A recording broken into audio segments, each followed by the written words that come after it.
Ji grade 9 mathematics chapter number 6 and chapter number 6 में उसकी जो लास्ट एक्सरसाइज है 6.6 बेरिंग का टॉपिक। और इस एक्सरसाइज का क्वेश्चन नंबर 6 अभी हम डिस्कस कर रहे हैं। वर्ड प्रॉब्लम है, क्वेश्चन की स्टेटमेंट है Ryan spots a snake directly north from his location. Ryan spots a snake directly north from his location.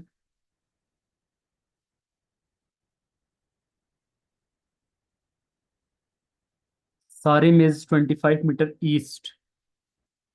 Sarim is 25 meter east of Rayan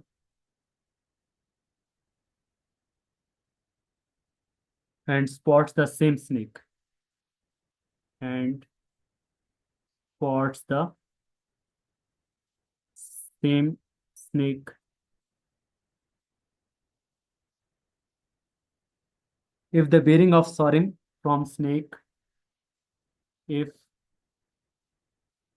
bearing of Sarim from snake is 122 degree. How far is Rayan from snake? Mean we have to find what is the distance of Rayan from snake। ये हमने find करना। तो question को आप इसी तरह different steps में divide करके उसके डायग्राम ड्रॉ करेंगे तो फाइंड करना बहुत ही आसान हो जाएगा। अब यहाँ पे जो डायरेक्शन है, लेट्स सपोज यहाँ पे रायान है।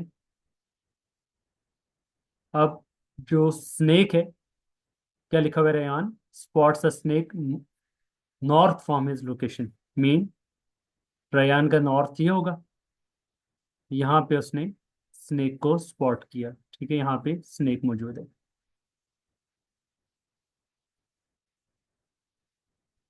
Sarim is 25 metre east of Ryan. तो रयान का ईस्ट कौन सा बनेगा? This direction, east. और यहाँ पे सारिम, ये नॉर्थ और ये east.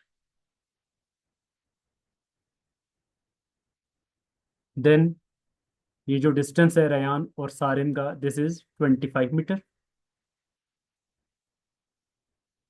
If bearing of Sarim from snake, के स्नेक से जो सारिम की बेरिंग है वो कितनी आ रही है? That is 122 degree. Sarim from snake, Sarim from snake क्या बनेगा? ये स्नेक आपके पास स्नेक है और यहाँ पे सारिम है। ठीक है, तो इसको अगर आप थोड़ा सा और डाउनवर्ड ड्रॉ कर लें जी, यहाँ पे ये नॉर्थ डायरेक्शन है और नॉर्थ डायरेक्शन में यहाँ पे हम कह रहे हैं कि स्नेक मौजूद है। ठीक है, यहाँ पे स्नेक मौजूद है। अब जो बेरिंग आ रही है हमारे पास, यहाँ से लेकर यहाँ तक सारिम, तो नॉर्थ से आप फाइंड करते हैं बेरिंग। ये जो आपके पास एंगल है यहाँ से लेकर यहाँ तक, this angle is 122 degree. This angle is 122 degree. The bearing of Sarim from snake, snake से सारिम की जो बेरिंग है वो 122 डिग्री है। ये हमने ड्रॉ कर लिया। Now we have to find distance of Ryan from snake, के रयान का और स्नेक का क्या डिस्टेंस होगा। तो ये डिस्टेंस हमने फाइंड करना है कि स्नेक और रेयान का क्या डिस्टेंस है। ठीक है, स्नेक और रेयान का क्या डिस्टेंस है। तो इन पॉइंट्स को अगर हम नेम अलॉट कर दें, जिस पॉइंट पे रेयान है इस पॉइंट को अगर हम नेम अलॉट कर दें पी, जिस पॉइंट पे स्नेक है इसको हम नेम अलॉट कर दें क्यू, और जिस पॉइंट पे सारिम है इसको हम नेम अलॉट कर दें आर। ये हमारे पास ट्राइंगल बन रही है पी क्यू आर। ठीक है, ये आपके पास ट्राइंगल पी क्यू आर बन रही है, and we have to find P Q distance. तो पी क्यू डिस्टेंस हमने फाइंड करना है कि स्नेक का और रेयान का आपस में डिस्टेंस कितना है।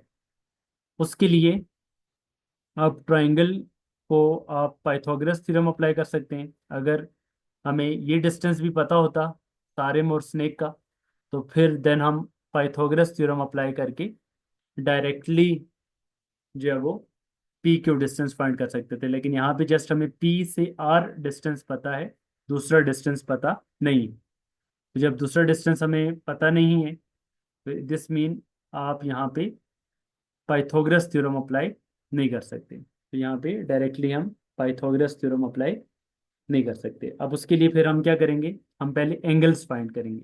तो एंगल्स के लिए अगर आप देखें यहाँ पे, अगर ये 122 डिग्री है तो ये इंटरनल एंगल कितना होगा, कंप्लीट 180 डिग्री बन रहा है ना।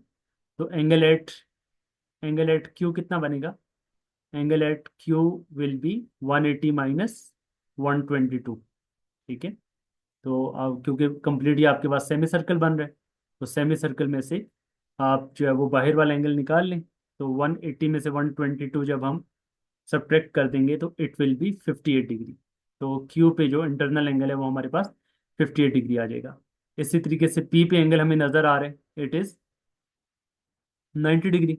ठीक है, तो what will be angle at R, R पे एंगल कितना आ जाएगा जी, एंगल एट आर हमें पता है कि ट्राइंगल के तीनों एंगल्स का सम कितना होता है 180। तो 180 में से आप एंगल पी भी माइनस कर दें और एंगल क्यू भी माइनस कर दें। तो एंगल पी कितना है, एंगल पी 90 है और एंगल क्यू ऊपर हमने फाइंड किया वो 58 है। तो ये 180 में से 90 सब्ट्रैक्ट होगा तो 90, और देन 90 में से 58 सब्ट्रैक्ट हो जाएगा था, इट विल बी 32 डिग्री। तो क्यूब आर पे एंगल हमारे पास कितना आ गया 32 डिग्री। ये एंगल आपके पास आ चुका है 32 डिग्री। अब इस एंगल के रिस्पेक्ट जो इसकी ऑपोजिट साइड है इट विल बी परपेंडिकुलर, 90 के opposite side it is hypotenuse, और इसकी जो एडजेसेंट साइड है दिस इज बेस। तो अब इस ट्रायंगल पे आप साइन कॉस या टेन में से वो अप्लाई करें जिसमें बेस और परपेंडिकुलर आ रहा हो, वो हम अप्लाई करेंगे। आप लिखेंगे in right angle triangle P Q are, P Q are पे हम अप्लाई कर देते हैं इस एंगल ई के आर के रिस्पेक्ट, आर पे एंगल 32 डिग्री है, तो इसके रिस्पेक्ट इसके ऑपोजिट साइड परपेंडिकुलर और एडजेसेंट साइड बेस है। परपेंडिकुलर और बेस हमारे पास आ रहा होता है 10। तो आप अप्लाई करेंगे 10 of 32 degree is equal to perpendicular upon base. Perpendicular आ रहा है हमारे पास पी क्यू और बेस आ रहा है पी आर। तो अभी आप कैलकुलेटर से कैलकुलेट करके मुझे बताएंगे कि 10 32 डिग्री का आंसर क्या आ रहा है जी। 10 32 की वैल्यू हमारे पास आ गई है 0.62, और पी क्यू हमने फाइंड करने, पी आर हमारे पास है 25, क्रॉस मल्टीप्लाई कर लेंगे हम। पी क्यू डिस्टेंस इक्वल आ जाएगा 25 मल्टीप्लाइड बाई 0.62। 25 को आप 0.62 से मल्टीप्लाई कर लें तो ये हमारे पास डिस्टेंस चेक करें क्या आ रहा है जी, 25 मल्टीप्लाइड बाई 0.62, इट इज,